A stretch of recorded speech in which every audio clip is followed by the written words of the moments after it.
5월 31일 금요일 저녁 금요 기도회에 참여하신 여러분을 주 예수 그리스도의 이름으로 축복합니다. 주중의 말씀으로 요한계시록의 말씀을 묵상하는 가운데 우리의 신앙을 점검하고 우리 삶의 방향을 성경적 방향으로 정해서 올바른 신앙생활이 회복되기를 바랍니다. 오늘의 말씀은 요한계시록 8장 6절로 7절 말씀으로 본문을 정했습니다. 우리의 심령 속에 하나님의 말씀이 각인되길 소원합니다. 많은 은혜가 있기를 바라며 마지막을 준비하는 성도로서 온전히 성경 전체를 아우르면서 계시록의 말씀을 배우고 삶에 적용하시기를 바랍니다. 오늘도 저와 여러분이 함께 하나님의 말씀으로 은혜 누리기를 기대합니다. 오늘 말씀 요한계시록 8장 6절로 7절 다 같이 합독하도록 하겠습니다. 요한계시록 8장 6절로 7절입니다. 일곱 나팔을 가진 일곱 천사가 나팔 불기를 준비하더라. 첫째 천사가 나팔을 보니 피 섞인 우박과 불이 나와서 땅에 쏟아지매 땅의 3분의 1이 타버리고 수목의 3분의 1도 타버리고 각종 푸른 풀도 타버렸더라. 아멘. 데살로니가 후서 2장 3절 말씀에 보니까 누가 어떻게 하여도 너희가 미혹되지 말라. 먼저 배교하는 일이 있고 저 불법의 사람 곧 멸망의 아들이 나타나기 전에는 그날이 이르지 아니하리니. 말세에는 먼저 배도하는 일이 있다고 바울은 밝히고 있죠. 이것은 특정한 사건을 아마도 염두에 두고 바울이 이야기한 듯합니다. 초대교회 말부터 배교는 있어 왔으나 적그리스도 등장 전에 배도와 배교는 유다서 3절로 4절 말씀을 참조해 볼 때 믿음의 도가 변절된 것이라 생각됩니다. 한번 볼까요? 유다서 3절로 4절입니다. 사랑하는 자들아, 우리가 일반으로 받은 구원에 관하여 내가 너희에게 편지하려는 생각이 간절하던 차에 성도에게 단번해 주신 믿음의 도를 위하여 힘써 싸우라는 편지로 너희를 권하여야 할 필요를 느꼈노니 이는 가만히 들어온 사람 몇이 있습니다. 그들은 옛적부터 이 판결을 받기로 미리 기록된 자니 경건하지 아니하여 우리 하나님의 은혜를 도리어 방탕한 것으로 바꾸고 홀로 하나이신 주제 곧 우리 주 예수 그리스도를 부인하는 자니라. 아멘. 야고보의 지적처럼 산 믿음이 없는데도 평안하다, 안전하다 하면서 절대 구원을 의심치 않는 것은 참으로 위험한 것입니다.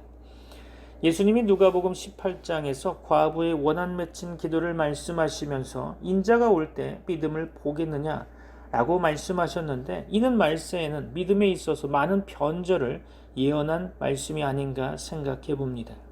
믿음 안에서의 배도가 가장 큰 배도입니다. 교회에 나오면 다 구원받은 양 치부하는 믿음의 배도가 전 세계적으로 출렁이고 있습니다. 바울은 의인은 오직 믿음으로 살겠다라고 하였고 베드로도 믿음의 결국이 영혼 구원이라 했는데 이 믿음이 오늘 말씀을 통해서 오늘 아까 읽었던 그런 본문의 말씀을 통해서 상당한 믿음임을 알 수 있습니다. 성경이 말하는 일반적인 믿음의 정의는 히브리서 11장의 믿음들이라 할 수 있는데 여기 소개된 대부분의 믿음들이 상당한 믿음이고 살아있고 역사가 나타나는 믿음이지 초보적인 믿음은 아닐 것입니다. 사람들은 초보적인 믿음만을 강조하지만 하나님의 의를 이루고 하나님의 나라를 확장해 나가며 하나님의 뜻을 성취하는 것은 강력하고 영동적인 믿음인 것입니다. 이 시대에 참으로 필요한 것은 하나님의 사랑과 요나의 표적이 아닌가 생각해 봅니다. 하나님의 사랑, 하나님의 영광이 교회 가운데 흘러야 하고 사랑 안에서 성도의 교제가 있어야 이를 통해 14만 4천과 또한 계시록에 이야기되어졌던 사내아이 또한 거룩한 주님의 신부들을 예비해 나갈 수 있는 것입니다. 또한 요나의 표적은 십자가와 부활의 표적이라 할 수 있는데요. 갈라디아서 2장 20절에 내가 죽고 그리스도가 사는 고백, 갈라디아서 5장과 6장 말씀에서 언급한 바와 같이 정욕과 탐심을 십자가에 못 박고 예수의 흔적이 없으면 결코 부활의 영광이 나타날 수 없다는 것을 명심해야 할 것입니다.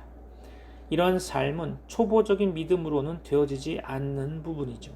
주님이 말씀하신 믿음은 수로보니게 여인의 믿음과 같이 또한 백부장의 믿음과 같이 보지 않고도 믿는 믿음이었지 결코 시시한 믿음이 아니었음을 다시 한번 말씀드리는데 보고 믿는 믿음이 아닌 것이죠. 오늘 말씀을 명심해야 할 것입니다. 오늘 본문의 말씀을 나누기 전에 요한계시록 전체적인 구조를 좀 살펴보도록 하겠습니다.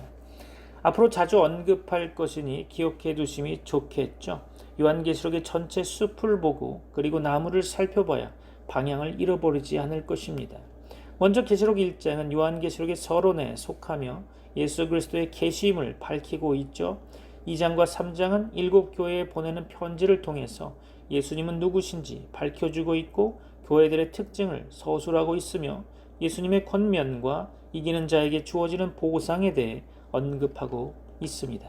4장과 5장은 천상의 예배를 다루고 있죠. 4장은 성부 하나님을 찬양하고 경배하는 장면이 주로 언급되어 있고 5장은 예수 그리스도 하나님의 어린 양을 찬양하고 경배하는 내용이 주로 이루어지고 있습니다. 우리의 예배를 점검하며 하늘의 천사들이 화답할 만한 예배로 하나님 앞으로 나아가야 할 것입니다. 그것이 성도의 본분이겠죠. 그리고 6장부터 16장까지는 7인과 7나팔, 7이적과 7대접이 등장합니다. 이 땅에 임하고 있는 많은 재앙이 바로 성도들의 기도 응답이며 궁극적으로 교회는 승리함으로 하나님의 계획은 완성된다는 것을 나타내 주고 있는 거죠. 17장부터 18장까지는 큰 음료 바벨론, 큰 용과 짐승의 멸망을 다루고 있으며 19장과 20장은 어린 양의 혼인잔치와 천년왕국에 대하여 기록되고 있습니다. 마지막 21장부터 22장은 새하늘과 새 땅이 도래하고 있는 거죠. 성도들의 최종 목적지이며 하나님의 구원 계획의 완성을 나타내고 있습니다. 요한계시록을 전체적으로 이해하는 가운데 오늘 본문의 말씀을 통해 하나님의 말씀을 깊이 상고해 보고자 합니다. 하나님의 성령의 강권적인 역사로 말미암아 깨닫는 시간이 되길 바라며 여러분에게 하나님의 은혜가 충만히 거하기를 축원합니다.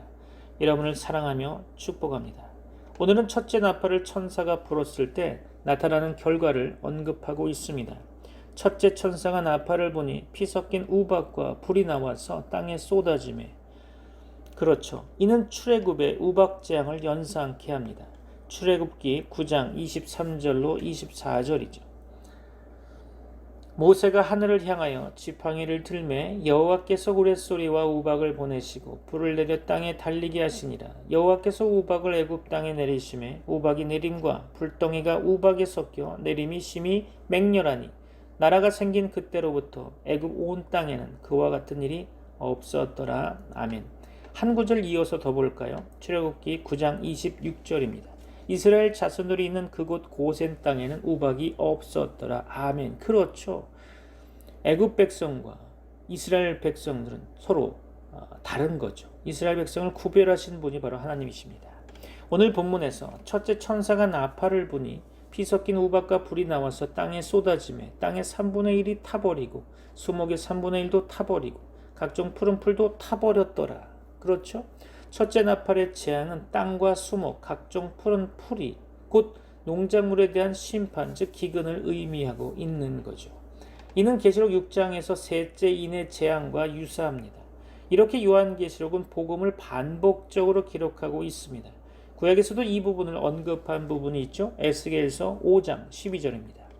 너희 가운데에서 3분의 1은 전염병으로 죽으며 기근으로 멸망할 것이요 3분의 1은 너희 사방에서 칼에 엎드러질 것이며 3분의 1은 내가 사방에 흩어버리고 또 그 뒤를 따라가며 칼을 빼리라. 아멘. 본문을 좀 더 확대해서 이야기하면 인해재앙, 나팔재앙, 대접재앙이 거듭될수록 재난의 범위는 계속 확대되어가는 것을 알 수 있습니다. 인해재앙에서는 그 땅의 4분의 1이, 나팔재앙에서는 3분의 1이 영향권에 들었고요. 대접재앙에서는 모든 땅에 영향이 미쳤다고 이야기되고 있죠.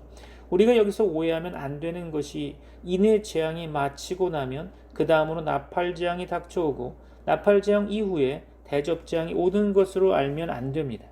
시간 순서가 아니죠. 겹쳐서 닥쳐오고 있음을 알고 있어야 할 것입니다. 그래서 재앙과 재앙 사이엔 다른 특별한 내용들이 삽입되어 재앙 가운데 우리가 간과하면 안 되는 중요한 내용들을 품고 있는 것입니다. 그래서 한 장 한 장 성경 공부하거나 큐티하면 위험할 수 있는 것이고 혼자 하면 더욱 위험할 수 있다는 것이죠. 반드시 사역자와 함께 성경을 보아야 하고 자신이 받은 느낌과 자신의 뇌리에 스치는 깨달음으로 성경을 인식하면 안 되고요. 그것을 전달하면 더더욱 위험할 수 있다는 것을 명심하시기 바랍니다. 절간에서 중이 이야기하듯이 그렇게 자신의 느낀 바를 전달하는 것이 아닙니다. 복음은 예수님에 대해서, 예수님이 말씀하신 바에 대해서 가감없이 전달해야 하며 그 어떤 포장도 필요치 않은 것입니다. 잘못 포장하다가 예수님의 복음의 말씀이 변질되거나 잘못 전달되면 안 되기 때문이죠. 또한 복음은 자체적으로 능력이 있어서 우리가 허풍치지 않아도 되고 힘줘서 고래고래 소리 지르지 않아도 됩니다. 우리의 수단과 방법으로 사람을 유혹해서 예수님을 믿게 만들 필요가 있는 것이 아닙니다. 그럴 필요가 없는 거죠. 하나님은 전능하십니다. 모자라는 분이 아니십니다. 하나님은 하나님의 백성을 하나님의 사역자에게 보낼 수 있습니다. 우리가 얼마나 하나님 앞에 충성된 종으로 서 있느냐가 중요한 거죠. 우리의 수단과 방법으로 사람을 모은다고 모아지는 것이 아니겠지만 그렇게 함으로 우리가 높아지려는 교만이 싹틀 수 있기 때문에 늘 우리는 조심하고 스스로 경계해야 할 것입니다. 우리는 늘 사단과 전쟁하는 전투교회의 성도임을 기억하시기 바랍니다. 여러분에게 승리가 있기를 소원합니다. 여러분을 축복합니다. 여러분의 믿음이 성장되기를 소망합니다. 오늘 본문에서 나팔 재앙의 목표는 악을 심판하고 성도들을 거룩하게 다듬는 것입니다. 성도들은 이 재앙을 통해 더욱 진지하게 자신을 돌아보고 회개하며 거룩하게 연단되어서 하나님께 영광을 돌려야 할 것입니다. 구약의 선지자의 이야기를 들어봐야 할 것 같습니다. 스가랴서 13장 9절이죠. 내가 그 3분의 1을 불 가운데에 던져 은같이 연단하며 금같이 시험할 것이라. 그들이 내 이름을 부르리니 내가 들을 것이며 나는 말하기를 이는 내 백성이라 할 것이요 그들은 말하기를 여호와는 내 하나님이시라 하리라. 아멘. 말씀을 정리하려고 합니다. 요한계시록 본문을 전적으로 문자적으로 이해하면 위험스러운 것이 많습니다. 왜냐하면 요한계시록의 장르와 이 말씀이 주어진 시기의 배경을 살펴본다면 이해가 될 것입니다. 요한계시록의 장르는 계시록 1장에서 언급한 바와 같이 세 가지로 말씀드릴 수 있습니다. 바로 계시와 예언 그리고 서신서라는 거죠. 그래서 이 편지를 받은 당시의 성도들은 이해할 수 있었고요. 직접적인 문자적으로 해석하면 안 되는 시대였죠. 중요한 내용은 상징적인 언어로 받은 이만 알 수 있도록 서술되어 있다는 것을 기억하시기 바랍니다. 그런데 모든 것을 다 상징적으로 해석해서도 문제가 있죠. 모든 것을 다 문자적으로 해석하는 것도 문제가 있겠지만 모든 것을 다 상징적으로 해석하는 것도 문제가 있습니다. 그래서 중요한 것은 상징적으로 해석하고 그렇지 않은 배경들은 문자적으로 해석하면, 다시 말해서 잘 병행하면 좋겠죠. 하나님 주신 말씀의 의중을 크게 벗어나지 않으려면 문자적으로 해석할 부분과 상징적으로 해석하는 부분을 잘 이해해야 되겠죠. 하나님은 반드시 주의 종이 알 수 있도록 여러 가지 힌트와 신구약 말씀을 통해 해석해 두셨습니다. 그래서 신구약 성경을 알아야 하고 특정한 세상 이슈로 성경을 해석하면 위험할 수 있다는 거죠. 첫째 나팔의 재앙은 피 섞인 우박과 불이 나와서 땅에 쏟아지는 것이었죠. 그 불로 인해 땅의 3분의 1과 나무들의 3분의 1 그리고 모든 풀들이 태워진다고 성경은 말씀합니다. 그것은 문자 그대로 보면 우박재앙이나 혹은 전쟁으로 인한 땅의 황폐화로 볼 수 있겠죠. 땅은 사람들의 생활 터전이므로 땅과 나무들의 3분의 1과 모든 풀들이 불태워진다는 것은 실로 사람들의 생활에 큰 타격이 될 것입니다.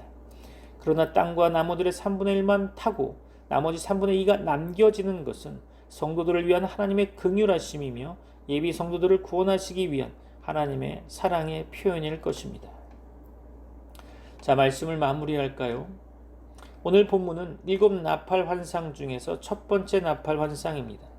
7 나팔을 가진 7 천사가 나팔 불기를 준비하죠. 구약 성경에서 나팔 소리는 하나님의 임재와 출현을 알리는 소리였습니다. 또한 나팔 소리는 이스라엘 백성들을 통치하는 수단이기도 했죠. 따라서 7 나팔 환상은 인간의 역사를 주관하시고 통치하시는 하나님의 모습을 보여주고 있는 것입니다. 구약시대의 나팔 소리는 전쟁이 일어났을 때 경고의 소리이며 또한 승리를 알려주는 소리이기도 했습니다. 7 나팔 환상은 종말을 살아가는 불신자들에게는 회개하라는 경고의 소리이며 신자들에게는 하나님의 구원과 보호와 승리를 알려주는 말씀인 것입니다. 첫째 나팔부터 넷째 나팔까지의 환상은 자연계에 대한 심판입니다. 첫째 천사가 나팔을 불 때 피 섞인 우박과 불이 땅에 떨어져 땅에 있는 산천 초목의 3분의 1의 불에 타버리죠. 어리석은 인간은 하나님을 떠나 이 세상의 헛된 피조물들을 신으로 섬기며 살아가고 있습니다. 그러나 아직은 끝이 아니죠. 아직은 회개할 기회가 남아있는 것입니다. 그러나 이러한 재앙들은 시간이 흐를수록 더욱더 더 심화되고 더 확대되어 갈 것임을 보여주고 있죠. 이 세상은 영원하지 않습니다. 인간이 의지하며 살아가는 그 모든 피조물들도 주님이 오시는 날에 모두 사라지며 새하늘과 새 땅이 창조될 것입니다. 그러다 이 세상에서 유일하게 영원한 것이 있죠. 그것은 오직 예수 그리스도이십니다. 그분은 어제나 오늘이나 내일도 변치 않는 하나님이십니다. 그분의 말씀과 그분의 우리를 향하신 사랑만은 영원할 것입니다. 첫째 나팔 환상은 땅에 대한 심판이었습니다. 하늘에서 피 섞인 우박과 불이 땅에 떨어져 땅과 수목과 푸른 풀의 3분의 1이 타버리게 되죠. 구약 성경에 보면 애굽 땅에 내린 10가지 재앙 중에서 7번째 재앙이 우박 재앙이었습니다. 우박 재앙은 2가지 의미를 가지고 있죠. 하나님을 대적하는 자들에게는 심판이지만 하나님의 백성들에게는 구원의 상징이었습니다. 우박 재앙은 애굽 사람들의 땅에는 내리고 이스라엘 백성들이 살고 있는 고센 땅에는 내리지 아니했던 것으로 성경은 말씀하고 있죠. 그러므로 첫째 나팔 환상은 불신자들에게는 하나님의 심판이 있을 것이며 하나님의 백성들에게는 하나님의 보호하심과 구원을 보여주고 있는 것입니다. 온 세상은 하나님께 속해 있습니다. 세상을 주관하는 신은 자연신들이 아닙니다. 세상의 헛된 피조물들을 의지하며 살아가는 자들이 회개하여 돌아오라는 경고의 말씀입니다. 하나님의 말씀을 듣고 회개하는 자들은 하나님의 심판이 아니라 하나님의 보호하심과 구원을 경험하게 될 것입니다. 바로는 10가지 재앙이 내릴 때마다 자신의 잘못을 깨닫고 하나님이 유일하신 하나님이심을 고백했죠. 그러나 애굽왕 바로는 그의 자백이 회개로 이어지지 못했습니다. 왜냐하면 그의 자백은 결국 그의 행동으로 나타나지 아니했기 때문이죠. 다시 말해서 그의 자백은 했으나 그의 행동은 그의 말과 같이 행하지 아니했기 때문이라는 거죠. 오늘도 많은 사람들이 자백과 고백은 하고 있으나 참다한 회개의 열매를 이루지 못하여 멸망의 길을 걸어가고 있는 듯합니다. 그러므로 우리 모두 하나님의 말씀을 듣고 회개하며 그분의 말씀에 순종하며 살아가시는 모든 성도님들이 되시기를 축원합니다. 기도하겠습니다. 이제는 우리 주 예수 그리스도의 은혜와 하나님의 사랑과 성령님의 교통하심이 트리니티 미라클 교회 모든 권속들과 세계 교회 위에 이제부터 영원까지 함께 있을지어다. 아멘.